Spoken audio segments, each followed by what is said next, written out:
वाड्यालाच काडी लागून टाकू म्हणले. काय असतं, तुम्ही जे पेरणार आहात तेच उगवणार आहे. गहू पेरून ज्वारी उगवते का? ज्वारी पेरून हरभरा उगवतोय का? आपण जे पेरणार ते उगवणार. म्हणून काय पेरायचं ना लेकरांच्या बाबतीमध्ये ते ठरवावं लागेल. मुलांच्या आयुष्यामध्ये मुलांना फक्त आपण हे बघा, आपल्या डोक्यात काय माहिती आहे का बहुतांशी पालकांच्या, नाही मला नाही मिळालं मग आता मुलासाठी करूयात. आम्ही सायकलवर गेलो मग पोराला गाडी घेऊन देऊयात. आमच्या वेळेस नव्हत्या एवढ्या सुविधा म्हणून पोरांना देऊन टाकूयात. त्यांना फक्त त्या सुविधांच्या त्या कोटामध्ये असं अडकून ठेवू नका. काही काही गोष्टींच्या अभावात सुद्धा मजा असते. एखादी गोष्ट नाही आणि एखाद्या गोष्टीला नाही म्हणणं हे सुद्धा आपल्याला जमलं पाहिजे. आपण कोणत्याच गोष्टीला नाही म्हणायला तयार नाही होत. नाही पप्पा मला ते पाहिजे म्हणजे पाहिजे. पप्पा काही करल तिकडे पण पोराला ते आणून देईल. आणि बापाची मानसिकता काय असते माहिती आहे पोरांनो, नाही मला नाही मिळालं, माझ्या वेळेस नव्हती सुविधा, आता आहे पोरांच्या नशिबानं मग देऊन टाकू. पण काय द्यायचं, कधी द्यायचं, कोणत्या गोष्टी. तुम्ही कितीतरी श्रीमंत कुटुंबातले पालक बघा, त्यांची काहीही विकत घेऊन द्यायची त्यांची कॅपॅसिटी आहे. पण बहुतांशी उद्योगपतींनी पहिली काही वर्ष पोरांना स्वतःच्याच कंपनीत 5-10 हजार रुपये काम नोकरी करा दे. तुला त्या 5 रुपयाची 10 रुपयाची 5,000ची 10,000ची किंमत कळली पाहिजे. शेतकरी जर कोण असेल तर तुमच्या लक्षात येईल, पिकाला रोज पाणी देतो का हो शेतकरी? काही दिवस जरा ताण द्यावा लागतो. साध्या सरळ सोप्या भाषेत तो ताण दिल्याशिवाय त्या पिकाला त्या पाण्याचीही मजा कळत नाही. आणि म्हणून तो ताण सुद्धा आपल्याला आपल्या लेकराला योग्य वेळी देता येतो का, याची काळजी आपण घेतली पाहिजे. सगळ्याच गोष्टी रोज तुम्ही त्याला पुरवल्या नाही जुळणार.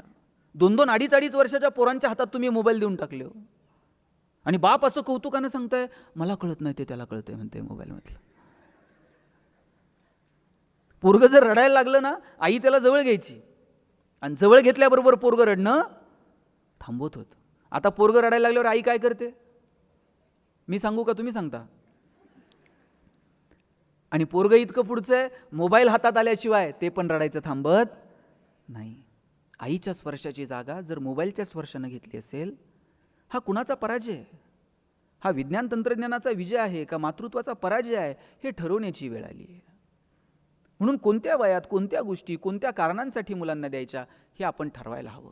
वय वर्ष 0 ते 11 वयोगटातल्या हजारो मुलांचे डोळे निकामी होण्याची वेळ आली आहे. इतका पोरांचा स्क्रीन टाईम मोबाईलवरचा वाढत चालला आहे.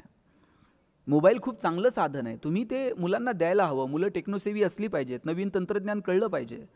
पण किती प्रमाणात हा प्रश्न मात्र तुम्ही स्वतःला आणि तुमच्या मुलांना विचारला पाहिजे. एक तुम्ही पाहिलं असेल, पोपट पकडणारे काही लोक, त्या एक माणूस आहे ना खूप शिताफीनं तो पोपट पकडायचा. मी त्याला एक दिवशी विचारलं तू इतक्या सहजासहजी कसा पकडतो रे? म्हटलं काही नाही साहेब, सोपं आहे. मी काय करतो म्हटलं, 2 झाडांना ताणून एक दोरी बांधतो आणि म्हटलं मग पोपट येतो त्या दोरीवरती बसतो आणि तो एकदा दोरीवर बसला की मी एका झाडाची दोरी सैल करतो. दोरी जशी जशी सैल होईल तसा तसा तो पोपट पडायला लागतो आणि तो त्या दोरीला घट्ट पकडतो. आणि एकदा का त्यानं त्या दोरीला घट्ट पकडलं की मग मी टाईम साधतो आणि पकडतो त्या पोपटाला. तुम्ही विचार करा, त्या पोपटामध्ये सामर्थ्य हवेत उडायचं, पण तो विसरून जातो की मी या हवेमध्ये उडू शकतो आणि त्या दोरीला घट्ट पकडायचा प्रयत्न करतो. आपण त्याला इतकं कुरवाळलंय, आपण त्याला इतकं कुरवाळत बसलोय की ते विसरून गेलाय की नाही माझ्यात क्षमता आहे. आणि मग अशा वेळेस तो आपल्याला घट्ट पकडायचा प्रयत्न करतो. आपण किती दिवस पुरणार आहोत त्याला? त्याच्यामध्ये ती क्षमता निर्माण करता येईल का? त्याच्या मनगटात ती रग निर्माण करता येईल का? तुम्ही लाखो रुपये कोट्यवधी रुपये कमवून ठेवा आणि त्याच्यामध्ये कमवायची जर ताकद नसेल तर ते 2 दिवसात काडी लावून टाकते, उडून टाकते सगळं. तुम्ही ताकद निर्माण करा त्याच्या मनगटामध्ये कमवण्याची. बघा, म्हणजे तुम्हाला एक साधी गोष्ट सांगतो. एक आजी होती आणि तिनं तिचं गार्डन तयार केलेलं होतं आणि त्या बागेला ते इतकी जपायची, प्रत्येक झाडावर तिचं लक्ष असायचं आणि ती बाग इतकी बहरून गेली, फुलून गेली. पण आजीच्या वयाला मर्यादा येतो, किती दिवस ती बाग बघणार आहे. आणि मग बाग आता कोमेजून जायला लागली. पण आजी मात्र ताकदीनं ती बाग जपत होती. पण आजी आता अंथरुणाला खिळली आणि मग मात्र आजीला टेन्शन आलं की अरे मी जोपर्यंत बरी होते तोपर्यंत प्रत्येक झाडाला मी जपत होते, आता या झाडाला कोण जपणार? आणि मग तिनं मुलाला बोलवलं आणि सांगितलं, राजा मी ही बाग आयुष्यभर जपत राहिले, आता मी आजारी पडली आहे, आता मला वाटत नाही की मी अंथरुणातनं उठेल. पण मला टेन्शन याचं आहे की ही बाग कोण बघेल. ए आजी, तू काळजी करू नको. नातवानं सांगितलं, मुलगा नातू दोघे होते. नातवानं सांगितलं, आजी तू काळजी करायची नाही, आता ही बाग इथून पुढे मी बघणार, तू पटकन बरी हो बरं. आता आपल्या बागेला बघणारं कुणीतरी आहे या विचारानंच आजी आता हळूहळू बरी व्हायला लागली होती. बरं, नातू रोज सकाळी बागेत जायचा आणि थेट संध्याकाळीच घरी यायचा. वडील विचारायचे, बाग कशी आहे रे? हो पप्पा, सकाळपासून संध्याकाळपर्यंत मी बागेतच आहे. आजी तर 2 तास जायची, मी दिवसभर बागेत आहे. पोरगा रोज जायचा, सकाळी संध्याकाळी घरी यायचा. 1 महिन्यानं आजी बरी झाली आणि आजीनं आणि बापानं ठरवलं, चला आता बागेत जरा फेरफटका मारून येऊ. आणि बागेत फेरफटका मारायला आले, बघितलं तर सगळी झाडं सुकून गेलेली होती. मग या पोराला विचारलं, बाबा तू रोज सकाळी 8ला येतोय, संध्याकाळी घरी येतोय, रोज बागेत आहे, तू काय करत होता? तू काय काळजी घेतली? अहो म्हटलं, मी खूप काळजी घेतली हो. आल्यानंतर मी प्रत्येक पान ना पान पुसून काढत होतो. प्रत्येक झाडाचं खोड फांदी सगळे पुसून घ्यायचो, त्या झाडांना कुरळायचो, त्या फुलांचा पापा घ्यायचो, त्या झाडाला मिठी मारायचो, जवळ घ्यायचो. मी किती काळजी घेतली, पण नाही हो ही बाग टिकली. मग त्या आजीनं सांगितलं, राजा, कुरवाळणं, जवळ घेणं, त्याला मिठी मारणं, याला काळजी घेणं नाही म्हणत. त्याला योग्य वेळी पाणी घालावं लागतं, योग्य वेळी पाणी तोडावं लागतं, योग्य वेळी ताण द्यावा लागतो, जनावरांनी खाऊ नये म्हणून कधी झाडांना कुंपण घालावं लागतं, आणि मग ती बाग बहरते फुलते. आपल्या डोक्यात आहे थोडीशी काळजी घ्यावी, त्याला रोज गन पावडर लावावा, त्याला नवनवीन कपडे घालावेत, त्याला रोज आल्याबरोबर कुरवाळावं, रोज त्याच्या गालावर ओठ टेकवावेत, म्हणजे मुलांची काळजी घेणे. योग्य वेळी ताण द्या, योग्य वेळी कानाला पकडा, योग्य वेळी त्याच्या पाठीवर थाप मारा, योग्य वेळी डोळे मोठे करा, योग्य वेळी त्याच्या डोळ्यात पहा. मला वाटतं हे लेकरांची काळजी घेणे. आमची काळजी घेण्याची जी व्याख्या आहे ना, ती पहिल्यांदा आम्हाला बदलावी लागेल. आणि मुलांना कोणत्या पद्धतीनं कोणत्या गोष्टी सांगायच्या हे ठरवावं लागेल. अरे, शिवाजी महाराजांनी हे हिंदवी स्वराज्य निर्माण केलं, पण त्याच्या पाठीमागं प्रेरणा कोणाची आहे? आईनं सांगितलं. मला सगळ्या पालकांचं कौतुक करायचं की आज तुम्ही एवढ्या संख्येने इथं उपस्थित आहात, की तुम्हाला असं वाटतं की नाही, आपण आपल्या मुलांसोबत बोललं पाहिजे, मुलांच्या सोबत काहीतरी आपण ऐकलं पाहिजे. शिवाजी महाराजांना त्यांच्या आईनं सांगितलं, राजे, हिंदवी स्वराज्य निर्माण करावं लागेल आणि वेळ प्रसंगी त्याच्यासाठी तुला शमशेर उचलावी लागेल, संघर्ष करावा लागेल. ही संघर्षाची वृत्ती आपण आपल्या लेकरांमध्ये निर्माण करायला नको. आयुष्य म्हणजे कधी संघर्ष आहे तर कधी तडजोड आहे. कधी तडजोड करायची, कधी संघर्ष करायचा, तारतम्य ठेवून कसं वागायचं हे लेकरांना शिकवायला हवं. शिवाजी महाराजांना सांगितलं, राजे, हीच वेळ आहे 4 यवनी पातशाहीला सुरुंग लावायची.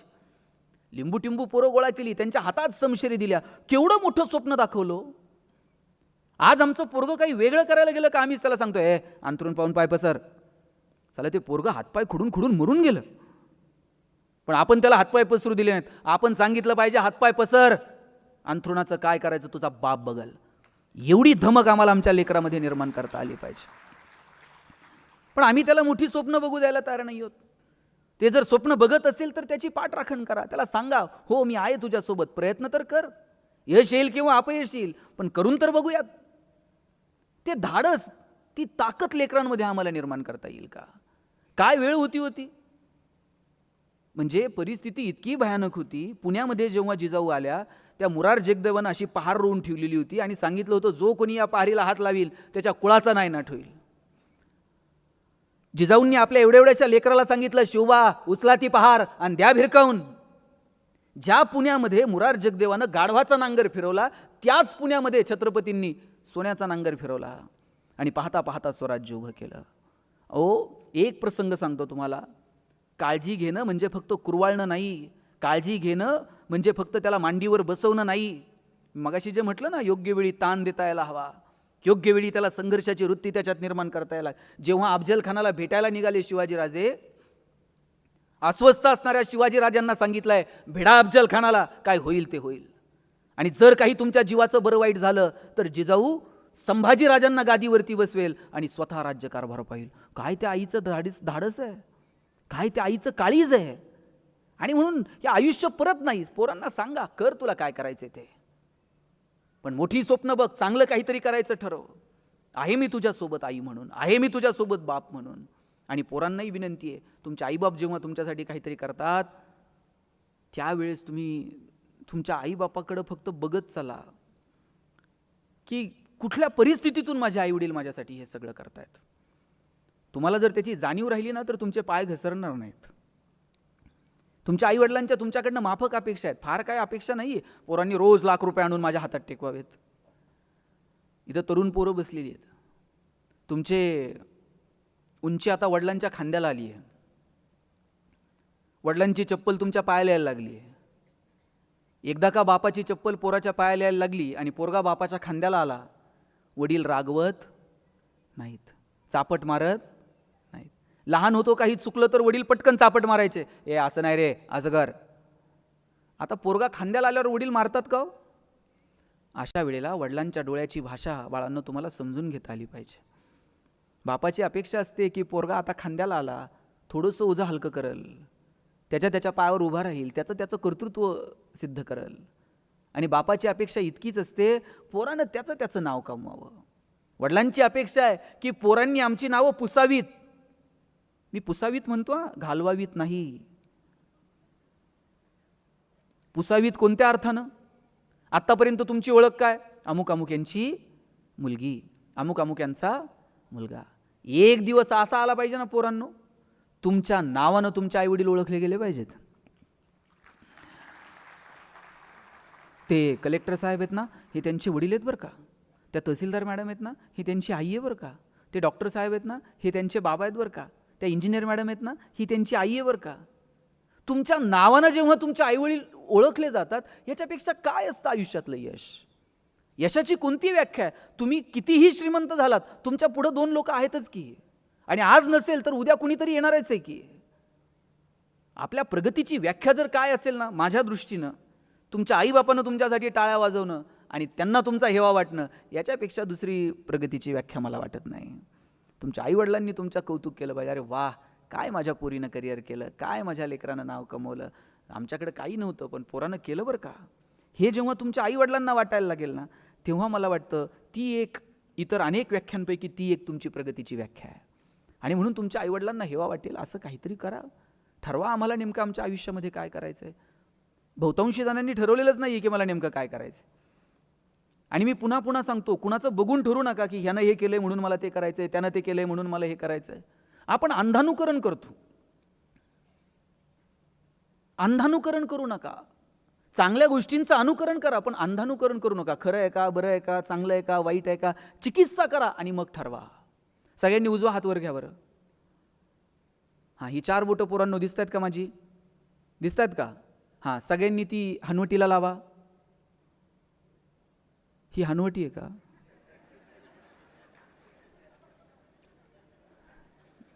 तुम्ही कपाळाला हात का लावला? घ्या खाली.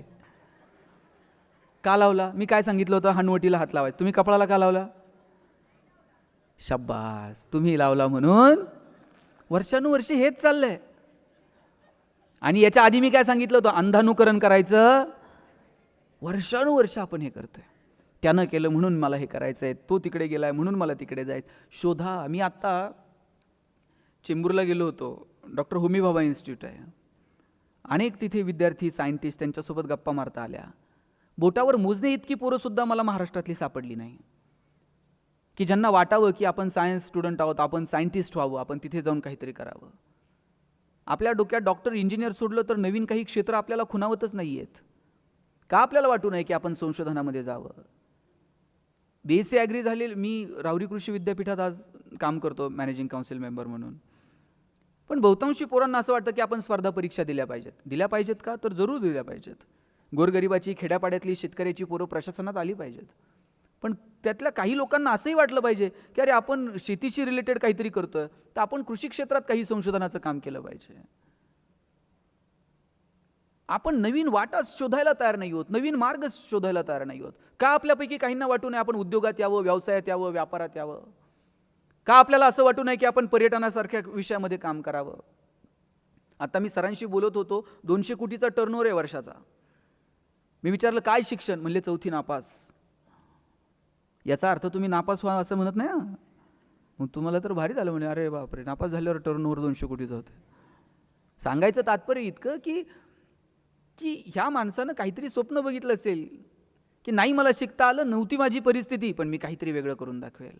संधी मिळाली, संधीचं सोनं केलं, कष्ट केली, आज 200 कोटीचा टर्नओव्हर आहे उद्योग व्यवसायामध्ये. अशी किती उदाहरणं. मला विना पाटील भेटल्या होत्या. विना वर्ल्ड नाव ऐकलंय ना? केसरी टूर्स, नंतर आता विना वर्ल्ड. 700-800 कोटीचा टर्नओव्हर आहे. लोकांना फिरायला घेऊन जाणं.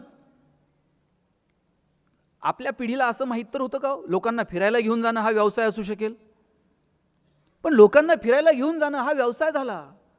आर्चीज गिफ्ट गॅलरी ऐकलंय? 150-200 काउंटर असतील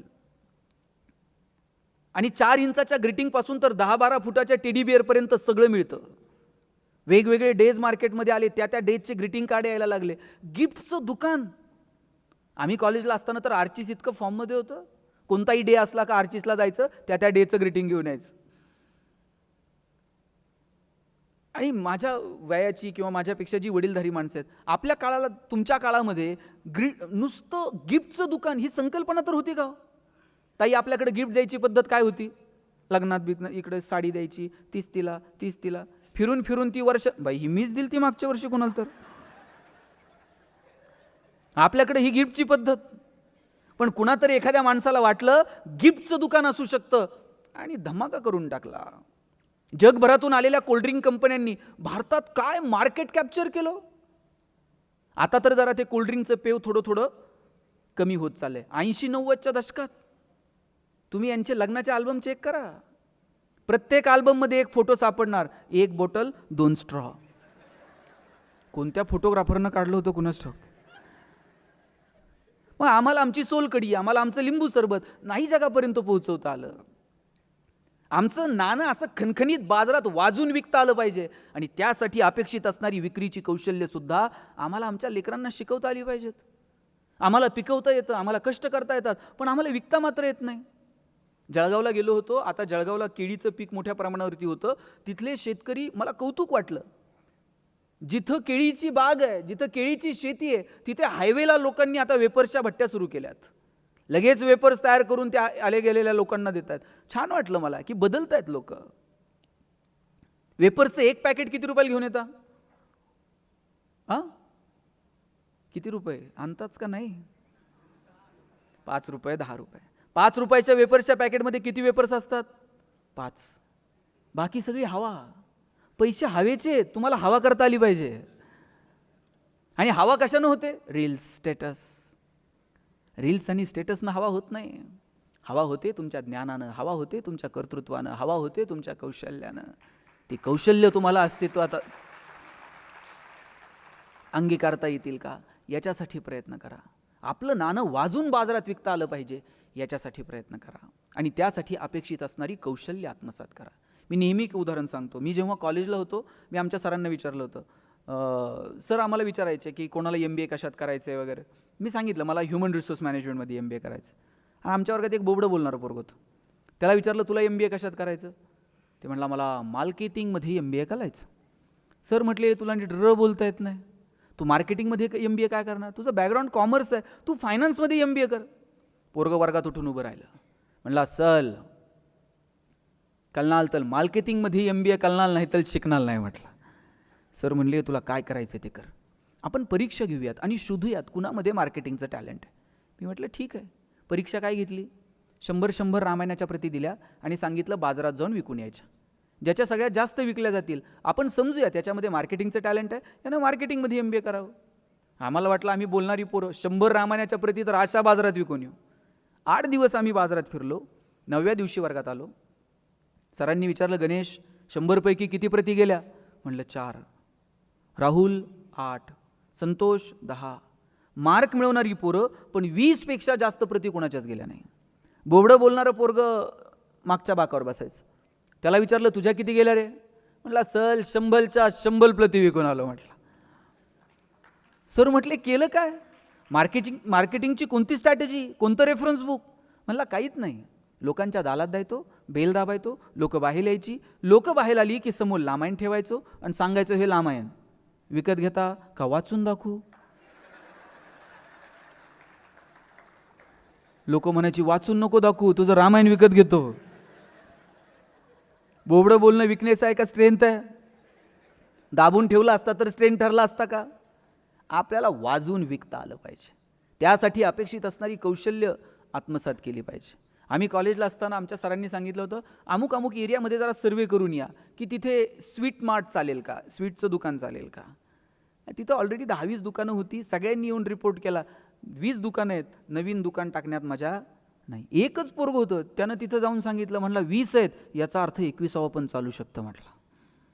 ही दृष्टी आहे आणि ही दृष्टी आम्हाला विकसित करता येईल का. जगात काहीतरी तुम्ही वेगळं लोकांसमोर आणावं लागेल, मांडावं लागेल. काळ आणि वेळेनुसार तुम्हाला बदलावं लागेल. काळ आणि वेळेनुसार जर तुम्ही बदलला नाहीत ना, तर तुम्ही मार्केटमध्ये टिकू पण शकणार नाही. आपल्या पिढीनं आयुष्यात पहिला फोन कोणत्या कंपनीचा घेतला होता साहेब? नोकिया 3310, 1100, 1600, 2600. 3310 तर असा होता, एखाद्याला फेकून मारला ना टिंगूळ येईल, पण मोबाईलला काय होणार नाही. 3-3 दिवस त्याची बॅटरी उतरत नव्हती आणि मोनोपोली होती नोकियाची. सगळ्यांकडे नोकिया सोडून दुसरा फोन दिसत नव्हता लवकर. आज नोकिया मार्केटमध्ये आहे का हो? आहे तर किती आहे? का नाही आहे? अँड्रॉइड टेक्नॉलॉजी नोकियानं स्वीकारली नाही, नोकिया नाही टिकू शकलं. दादा हा कॅमेरा कोणत्या कंपनीचा आहे?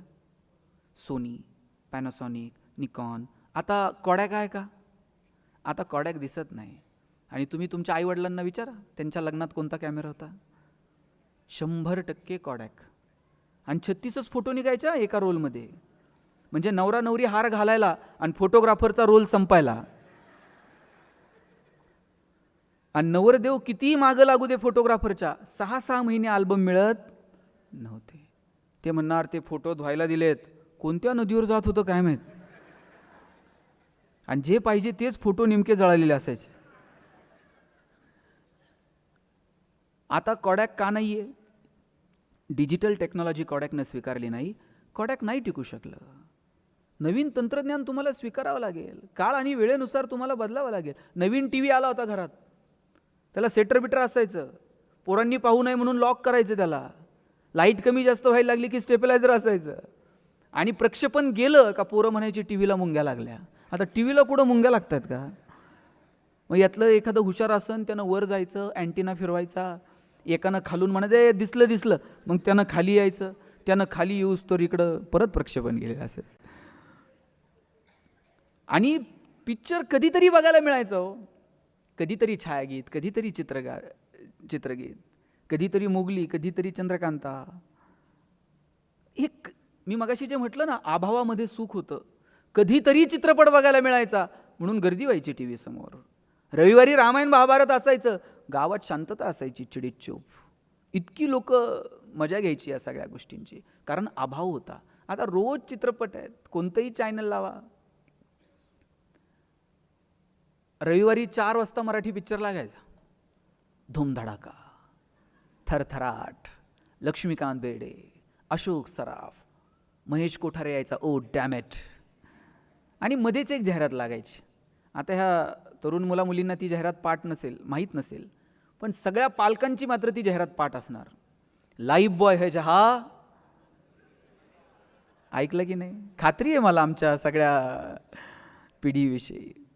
कारण आमच्याकडे दुसरा पर्याय नव्हतो. जाहिरात बदलायला, चॅनल बदलायला ऑप्शनच नव्हता. जाहिराती सगळ्या पाठ असायच्या. आणि लाईफ बॉयच्या जाहिरातीमध्ये फुटबॉल खेळणारी पोरं दाखवली होती. भारतात कधीतरी फुटबॉलची क्रेज होती का? क्रिकेटची क्रेज होती. पण लाईफ बॉयची मोनोपोली होती. लाईफ बॉयला कुणी म्हणायचं तुम्ही क्रिकेट खेळणारी पोरं का दाखवली? इतका रुबाब होता लाईफ बॉयचा. लोक दुकानात जायची आणि म्हणायची साबण द्या नव्हती म्हणत, लाईफ बॉय द्या म्हणायची. इतका रुबाब लाईफ बॉयचा.